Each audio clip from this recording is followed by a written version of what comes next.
여러분 안녕하세요. 오늘은 글쓰기에 대해서 공부할 거예요. 글쓰기의 목적, 글을 쓰는 목적이 무엇인지, 글을 쓰는 이유가 무엇인지 공부를 할 겁니다. 앞으로 여러분들은 자기 스스로 어떤 단어가 나오면, 낱말이 나오면 이제 개념이 필요하죠. 그 말을 자기 나름대로 정의하는 힘이 필요해요. 내 스스로 한번 정의를 해보자, 이런 거죠. 예를 들면 사랑이죠, 여러분. 사랑은 사전에 이렇게 되어 있어요. 아끼고 위하며 한없이 베푸는 일 또는 그 마음, 이렇게 정의를 했습니다. 이런 정의를 사전에서 했잖아요. 사전에 있는 말이니까 사전적인 정의, 사전적 정의라고 해요. 근데 앞으로 여러분은 사전에 있는 이 내용을 아는 것도 중요합니다. 왜냐하면 이 사전에 나온 이 말들은 많은 사람들이 생각하고 있는, 많은 사람들이 그렇겠구나 라고 생각하고 있는 그 내용을 대표해서 정의를 한 내용이기 때문에 우리가 알면 좋죠. 그런데 사전적 정의도 알아야 되겠지만, 여러분 앞으로 중요한 것은 여러분 스스로 사랑이 무엇인지 정의를 하는 거예요. 그래서 오늘 우리가 글쓰기의 목적, 글을 쓰는 목적이 무엇인지를 알아볼 텐데요. 글쓰기에 대한 목적을 여러분 스스로 생각하면서 앞으로 여러분 스스로 정의하는 그런 힘을 발휘하기 바랍니다. 예를 들면 글이 무엇이다. 사전을 찾아보면 알 수 있겠죠, 여러분. 국어사전 종류는 많이 있습니다. 요즘에는 이렇게 선생님이 들고 있는 이런 국어사전을 잘 보지 않고 인터넷, 그죠? 또 우리 휴대전화, 스마트폰을 이용해서 국어사전 필요한 단어, 낱말이라고 하죠. 어휘, 그걸 찾으면은 금방 사전에 들어있는 의미를 알 수 있어요. 그 의미도 중요하지만 여러분 스스로 생각하는, 정의하는 게 중요하다, 그런 말을 했습니다. 여러분, 조금 전에 선생님께서 글을 쓰는 목적에 대해서 공부를 한다고 했죠. 여러분도 1학기 동안 글을 많이 썼죠. 아마 여러분이 글을 쓰면서도 그 글은 분명히 목적이 있었을 거예요. 그 목적을 여러분 누가 정합니까? 여러분 자신이 정하는 거예요. 그런데 글 쓰는 연구를, 글쓰기에 대한 연구를 많이 한 학자들, 연구자들이 연구를 해보니까 글을 쓰는 목적이 여러 가지가 있는 거죠. 글을 쓰는 목적에 따라서 글의 유형, 유형이란 말은 다른 말로 종류라고도 하죠. 글의 유형, 종류가 있다라는 것을 알게 된 거예요. 그러니까 글을 쓰는 목적에 따라서 글의 유형이 있더라라는 것을 밝혀낸 거예요. 물론 아주 많은 다양한 유형이 있는데 그 중에서 여러분 몇 가지만 우리가 기억하면 돼요. 몇 가지, 네 가지 정도만 기억하면 돼요. 네 가지. 여러분 조금 어려운 말일 수 있는데 한번 차근차근 생각해 봐요. 자, 가장 먼저 여러분 뭐가 있냐면 정보 전달이란 말을 해요. 정보 전달. 그러니까 정보 전달을 목적으로 글을 쓴다는 거예요. 이런 글이 많이 있어요. 정보 전달. 글을 읽는 사람이 이런 내용을 알면 좋겠구나. 왜냐하면 또 글쓰기는 읽는이가 중요하죠. 읽는이, 독자가 중요하잖아요. 그렇죠?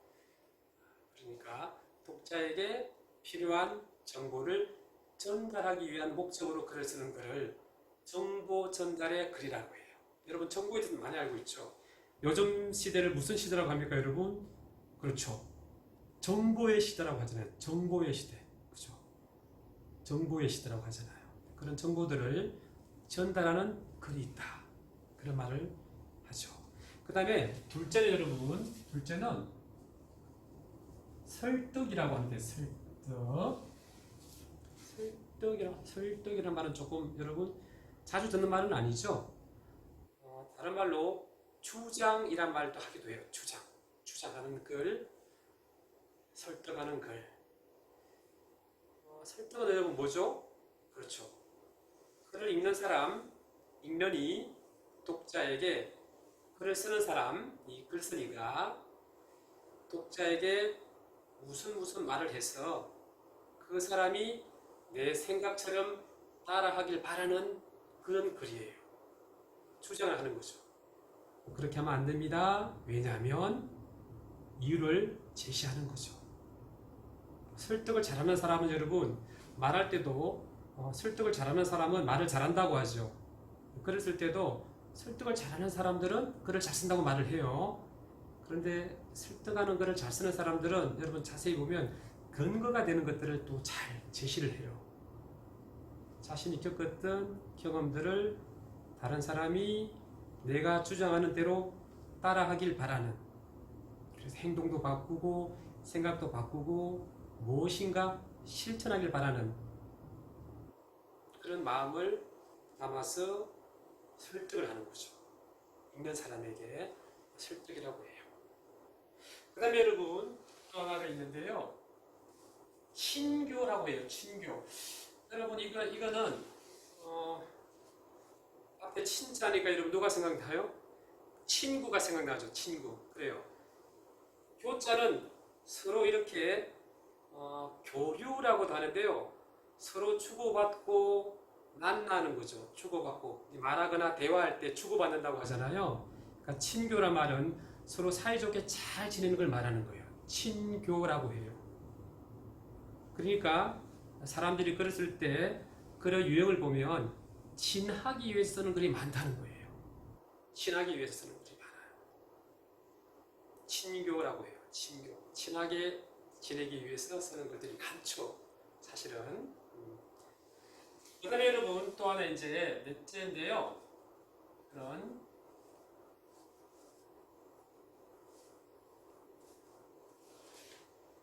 정서 표현이라고 해요. 정서 표현. 위에는 여러분 정보 전달 이야기 했잖아요. 정서 표현은 자기 마음속에 있는 내 감정, 내 마음, 내 생각, 내 느낌을 읽는 사람에게, 독자에게 쓰는 글이에요. 내 마음. 조금 다르죠? 아마 여러분이 선생님이 4가지를 말씀을 드렸는데 여러분이 생각할 때 그러면 이 4가지가 동시에 들어가는 글을 쓸 수 없나요? 이런 생각을 한 어린이가 있다면 대단한 거죠. 벌써 앞서가는 거예요. 가능합니다. 연구하는 분들이, 글쓰기에 대한 연구를 하는 분들이 많은 글들을 들여다보고 분석해 보니까 이렇게 정보 전달의 글, 설득의 글, 친교의 글, 정서 표현의 글이 있는데 바로 이런 것이 4가지가 바로 글을 쓰는 목적이라고 생각을 한 거예요. 그래서 우리는 이 4가지를 글을 쓰는 목적에 따른 글의 유형이라고 하는 거예요. 그죠? 아마 여러분들 정서 표현이라고 하면 그러면 선생님 글 쓰는 사람의 마음과 감정을 잘 표현하는 그런 시가 동시 같은 게 되겠네요?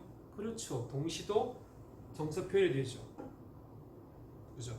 동시를 쓰는 게 동시를 읽는 사람에게 친하게 지내려고 하는 건 아니잖아요. 물론 여러분 이렇게 할 수 있죠. 내가 좋아하는 친구에게 친해지고 싶어서 내가 평소에 시 쓰는 것을 배워가지고 시를 한 편 써가지고 내 친구 누구에게 미영이에게 편지를 썼어요. 그런데 그 편지 안에 내가 시를 썼단 말이에요. 그런 경우에는 여러분 친교도 되면서 정서 표현도 되겠죠. 벌써 여러분 수준 높은 상황이 되었네요. 그래서 오늘은 여러분 앞으로 이제 우리가 공부할 내용이 많잖아요. 근데 오늘은 이 4가지만 기억을 잘하면 돼요. 바로 글을 쓰는 목적이 무엇인가? 이 글을 쓰는 목적에 따라서 4가지의 글의 유형이 있다. 이걸 여러분 기억하면 돼요. 정보 전달의 글, 설득의 글, 친교의 글, 정서 표현의 글. 여러분 기억할 수 있겠죠? 참 여러분 한 가지 더 하고 지나가야 되는데요. 오늘 무엇을 하기로 했죠, 여러분? 정의하기 했잖아요. 정의, 그죠, 여러분? 정의하기 했잖아요. 정의하는 연습.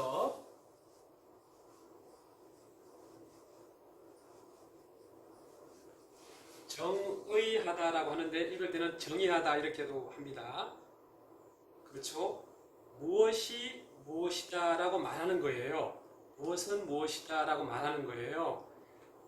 그런데 사진에 나와 있는 대로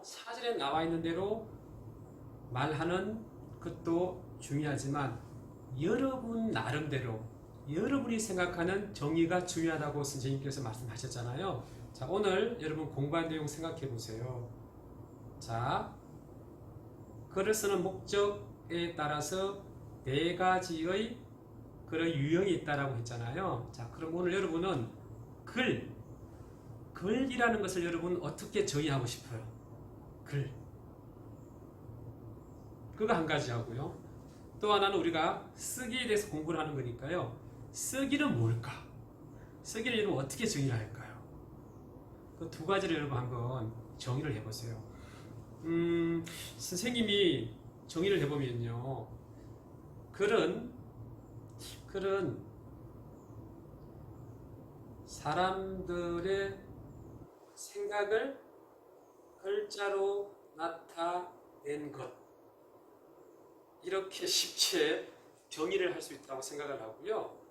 쓰기는 좀 더 어려운 것 같아요. 쓰기는 선생님 생각으로는 선생님 정의는 쓰기는 글을 쓰는 사람이 글을 읽는 사람을 생각하면서 글을 쓰는 사람의 생각이나 느낌을 글로 표현하는 것이라고 생각이 들어요. 아마 그런데 여러분은 선생님보다도 훨씬 더 다양하게 글과 쓰기에 대해서 정의를 할 수 있을 거예요. 기대합니다, 여러분.